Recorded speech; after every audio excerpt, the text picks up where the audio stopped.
안녕하세요.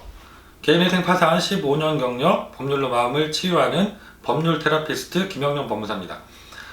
이번 시간에는 지난 시간에 이어서 지난 시간에는 제가 실제 대법원 나의 사건 검색 화면을 보여드리면서 개인회생 절차가 어떻게 진행되는지 실제 사례를 통해서 절차를 설명을 드렸는데요. 이번 시간에는 개인 파산 절차는 또 어떻게 진행이 되는지 부산지방법원에서 최근에 면책 결정을 받아들인 한 분의 사례를 가지고 실제 오늘도 대법원 나의 사건 검색 화면을 보면서 절차가 어떻게 진행되는지를 설명을 드려보도록 하겠습니다. 네, 지난 시간과 마찬가지로 대법원 인터넷에 홈페이지 들어가셔서 대국민 서비스 여기에 보면 나의 사건 검색이라는 게 있습니다. 이쪽으로 들어가시면 이렇게 사건 번호를 통해서 사건을 진행 내역까지 검색을 해볼 수가 있습니다. 지난번에 말씀드린 것처럼 여기 사건 일반 내용으로 들어가시면 이렇게 접수는 언제 했는지, 단독은 몇 단독인지 이런 게 나오고요. 그리고 이렇게 채권자, 채무자가 누군지 이렇게 나옵니다. 그리고 실제로 사건이 어떻게 진행됐는지는 이 사건 진행 내용을 보시면 됩니다. 여기 보시면 이게 부산지방법원 사례거든요. 부산지방법원이 전국에서 절차의 시간이 가장 오래 걸리고 있는 법원입니다. 그래서 이분 같은 경우도 최종적으로 면책까지 한 1년 3, 4개월 정도 걸렸던 분이거든요. 지금 실제로 부산지방법원에서 진행되는 일반적인 사건의 평균 소요 시간이 1년 3, 4개월 정도 걸리고 계십니다. 한번 차근히 보시면 저희가 2018년 11월 8일날 신청서를 접수했고요. 그 다음에 여기 떠 있는 거 보면 2019년 12월 17일입니다. 무려 1년 1개월이 넘게 걸렸죠. 비용 예납 명령이 나오는 데만 그렇게 오랜 시간이 걸렸습니다. 여기에서 법원별로 편차가 아주 심합니다. 빠르게 진행되는 서울회생법원이라든가 창원지방법원, 춘천지방법원 이런 데들은 이렇게 접수하시고 나서 한두 달이면 보통 비용 예납 명령이 나옵니다. 법원에서 내 사건을 검토하는 데까지 시간이 짧다는 거죠. 근데 부산지방법원이라든가 오래 걸리는 법원들은 이렇게 수원지방법원도 그렇고요. 비용 예납 명령이 나오는 데만 이렇게 오랜 시간이 걸린다는 얘기는 내 사건을 법원에서 처음으로 검토하는데 이렇게 많은 시간이 걸리고 계시다는 겁니다. 기존에 많은 사건들이 적체돼 있기도 하고요. 해당 법원들이 좀 더 서류를 꼼꼼하게 검토하시는 경향도 있어서 이렇게 시간 차이가 많이 납니다. 이거는 비용 예납 명령이라는 것은 파산관전 예납금을 말합니다. 통상적으로 한 30만원 정도 나오시죠. 물론 사건에 따라서는 500만원까지도 나올 수 있습니다.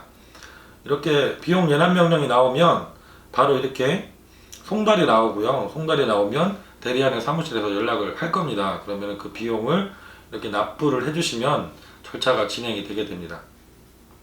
그래서 비용을 납부하시고 한 달 정도 되면 파산 선고 기일이 잡혀서 먼저 파산 선고 결정을 하게 됩니다. 이게 본격적으로 이제 내가 지급불능은 확인이 되었고 파산 상태라는 것도 확인이 되었고 면책에 대한 여부를 확인하는 절차로 진행이 넘어가는 것이죠.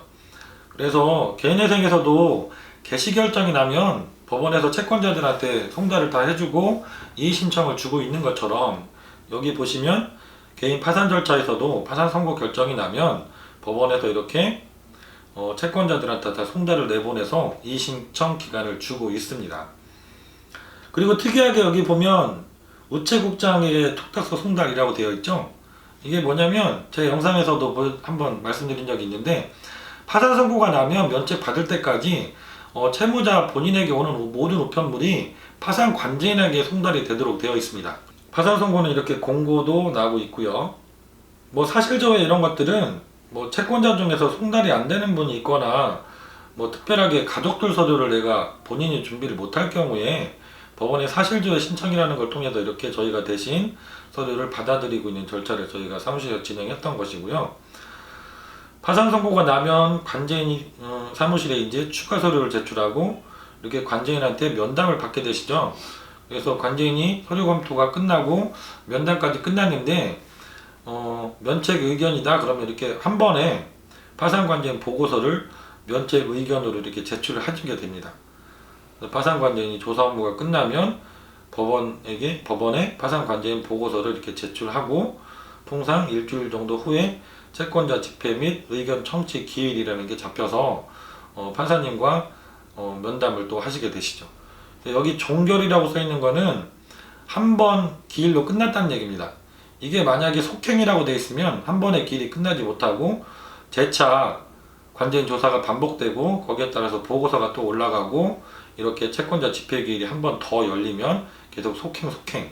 그래서 이 기일이 채권자 집행 기일이 한 번에 끝나지 못하고 뭐 3번, 4번 이렇게 진행이 돼야 하는 복잡한 사건도 있습니다. 그러면 절차의 시간이 그만큼 또 몇 달이 길어지게 되죠.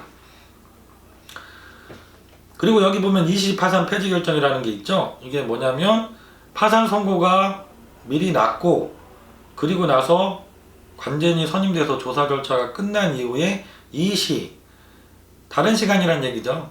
그래서 시간이 다르게 파산이 폐지됐다는 얘기입니다. 청산할 재산이 파산재단이 없어서 그냥 파산을 절차를 폐지했다는 결정이고요. 요 결정이 문자로 오니까 의뢰인분들께서 놀라서 전화 오신 분이 가끔 계세요. 법무사님 폐지라고 문자가 왔습니다. 이거 큰일 난 것 같아요. 이렇게. 근데 이거는 다른 영상에서 말씀드린 적이 있지만 그 청산 절차를 하지 않아도 된다 해서 폐지하는 의미이기 때문에 나쁜 의미로 오는 게 아니니까 걱정하지 않으시면 됩니다.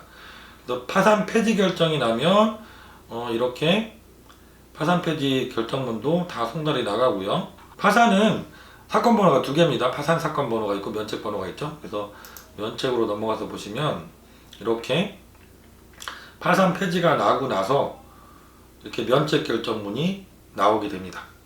폐지가 나고 나서 면책이 바로 이어서 나오게 되니까 폐지라는 문자를 받으셔도 놀라실 필요가 없습니다. 내가 조만간 면책을 받겠다라고 생각을 하시면 됩니다. 그래서 파산 면책이 나시면 이게 송달이 오고요. 그리고 이렇게 공고가 또 나게 됩니다. 그리고 이 마지막에 보시면 개인회생에서도 그 법원에서 인가결정 후에 한국신용정보원에 통보가 갔었죠. 마찬가지로 개인 파산 절차에서도 면책 인용 결정이 나게 되면 이렇게 확정이 된 이후에 법원에서 한국신용정보원에 면책 결정 확정 통보서라는 것을 송달해서 보내주고 계십니다. 그러면 마찬가지로 우리가 신용불량 정보가 있었던 것들은 삭제가 되지만 공공기록에 이제 면책을 파산 면책을 받았다는 코드 번호가 올라가서 5년 동안 그 정보가 보관이 되게 되어 있습니다. 그래서 5년 동안은 은행에서 신용대출을 받으시거나 신용카드를 발급하는 게 좀 어려움이 있으실 수 있습니다.